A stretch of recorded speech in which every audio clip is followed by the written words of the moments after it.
கூறும் பொழுது காம்பறிந்த மலர்கள் எல்லாம் அப்பா அதே நடக்க பார்த்து வைத்த பாடகம் தண்டையிட்டே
தேவி பஞ்ச நிமித்திலே ஒருங்கினி முள்ளு அனுபவத்தில் அனுமதி இந்த கல்லிலும் முள்ளிலும் எப்படி நடந்து வரப்போகிறாய் அம்மா என்ன செய்வதம்மா இது விளையாடிவிட்டது தேவி அம்மா கல்லு முள்ளும் நிறந்த காற்றில் நடக்க முடியுமா அந்த கனவு செய்து கொடுமையை நாம் மறக்க முடியுமா கொடுக்க முடியுமா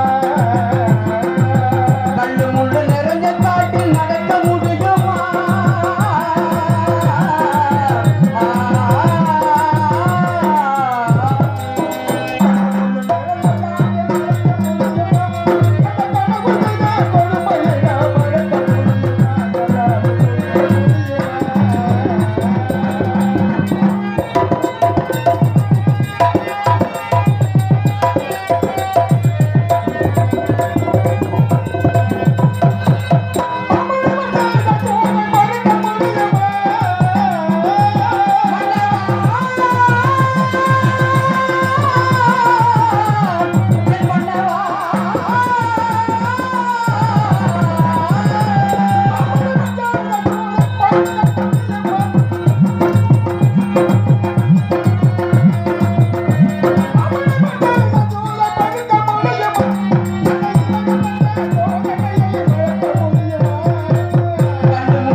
சென்றிருப்பாரம்மா அது சீக்கிரம் செல்ல வேண்டும் அல்லவா தேவி காசுமாரி செல்லும் கண்ணி அதோ தெரியுது பார்த்தாயா அதுதான் காசுமாகரம்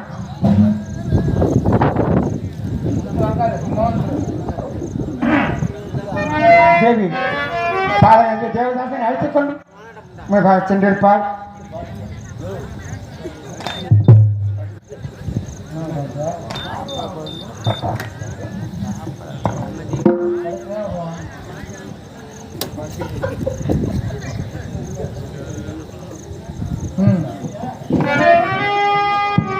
தேவதாசா, நாட்டிலிருந்து நாட்டு குடிமக்கள் எல்லாம் பிரிந்து பந்தியாக பராதியாக கால்கோள் தள்ளிக் கொண்டிருக்கின்றன.